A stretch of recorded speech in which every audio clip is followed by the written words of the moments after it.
Well, happy Saturday afternoon to you, lovely ladies and gentlemen. Steve Collins coming to you from beautiful, cloudy San Antonio, Texas, the second most powerful, passionate, purposeful coach and speaker in the world. I'm ridiculously excited because forever I've just always sat my phone up on a dashboard in whatever car I've been driving. And now I actually have a mount for the windshield. So, woo, I'm professional after every day of, almost 3.5 years of live videos. So I want to, I realized I go into very deep subjects on a regular basis, and I realized that I'm literally talking about chess almost all of the time, and I'm rarely talking about checkers. And so my intention is to bring some stuff down to a level that I communicate to my kiddos that I've just taken for granted because of where I am on this journey of personal growth and personal development. So it is my desire today to share with you some of the things that created a foundation that I've been able to build upon over many, many years. And how about we begin with this? How to make great decisions. How about something as simple as that? How to make great decisions, not just any decision, but great decisions. So today my desire is to talk to you about, one, how to make great decisions, and it's going to be laced with a little sprinkle of how to avoid making bad decisions. Okay, so why don't we start with the negative and end with the positive?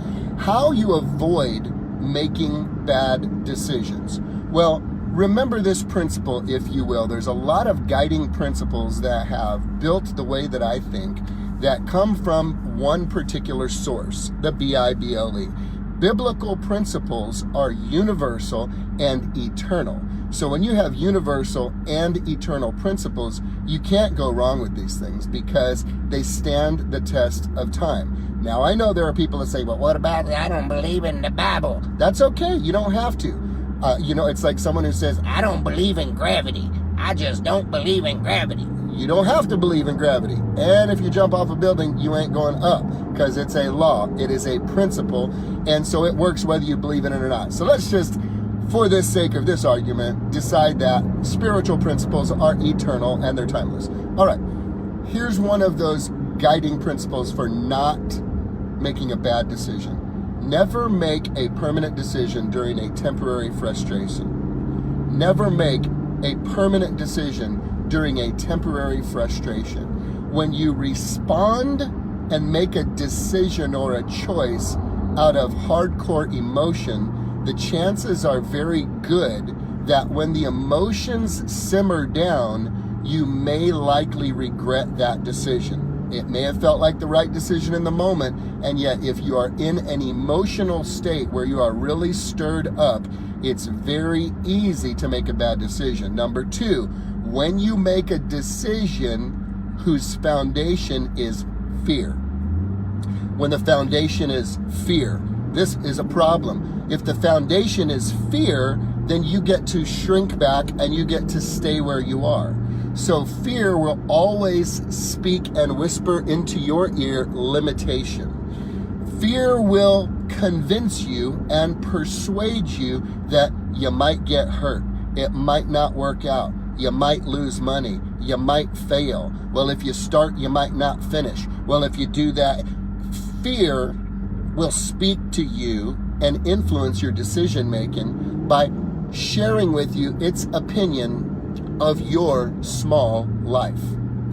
Fear does not want you to grow. Fear does not want you to become more than you currently are, and fear wants to keep you bound. So rule number 2 to avoiding making a bad decision is check yourself to see if the decision you're making was based on a fearful conclusion. All right?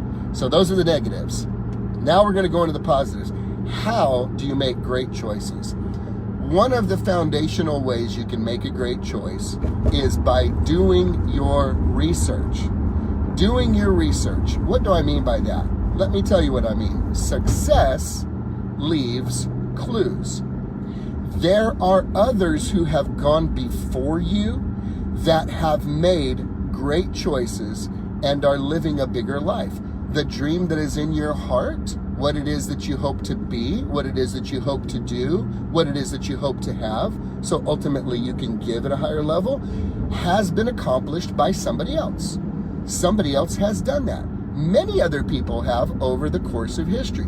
You do the research. You study the autobiographies. You look at those pivotal places in a person's life where they have engaged in a decision-making process to take the greater risk. You see, the greater rewards are reserved for those who take the greater risk, because humanity by creation was designed to be most comfortable. It is designed to be most comfortable in security and safety. Now here's the challenge with that. We are also by nature designed to be drawn towards uncertainty and adventure. Most people allow the safety and security sense to rob them of a big future of what could be available because of fear-based thinking and not faith-based thinking. Do you know fear is basically faith? Fear is basically faith. Is that you, Mike? Did you pass me? Do you know what makes you think you know what I'm driving, brother?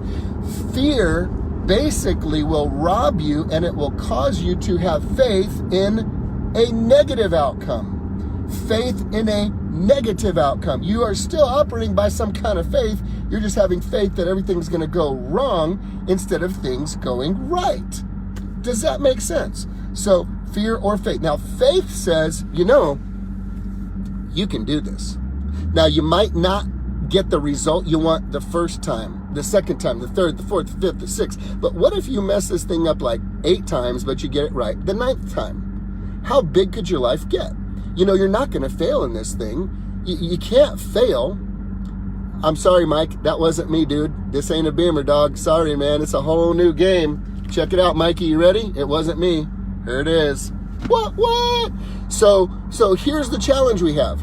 When we are looking for that bigger life, we must make our decisions based on research, studying those who've gone before us, getting a clue about what they did and how they did it, and then having the faith that we are willing to pursue that goal until we see the result that we want.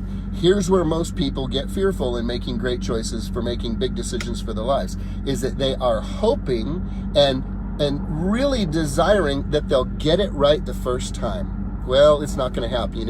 My kids and I, we did some research and we ended up buying this Dyson vacuum cleaner. And as we studied the Dyson vacuum cleaner, one of the things that I absolutely loved is that Mr. Dyson looked at an industry and disrupted it with his new Cyclone type technology, went through over 5,000 prototypes to finally get what he wanted. And now it's a $1 billion reward for him. Over 5,000 prototypes that he went through. Now, let's say that it took Mr. Dyson 20 years to produce the result that he wanted. Do you think you'd be okay being a billionaire 20 years from now? I'm just saying, if the good Lord sees that you're fit to live that long, right?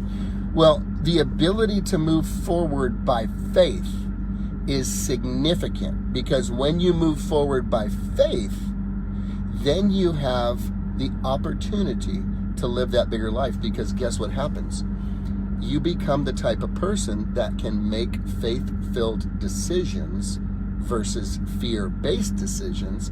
And once that faith-filled decision takes you to a certain level, guess what? It's going to require greater faith for the next level, and then a greater measure of faith for the next level, and then a greater measure of faith for the next level. So you see, you have to build on these decisions and choices of faith level by level by level, because if you were to just be thrust into a position too quickly, you gon' fall a lot faster than you think you might.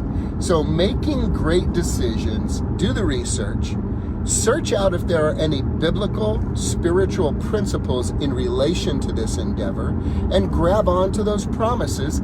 Then study those who have gone before you who have succeeded. Once you do that, you have the opportunity to mitigate the potential losses and failures along the way, and then get advice from wiser people than you who maybe have been there or who have succeeded where you have failed. It all takes making a decision. Will you decide by fear or faith? It's up to you.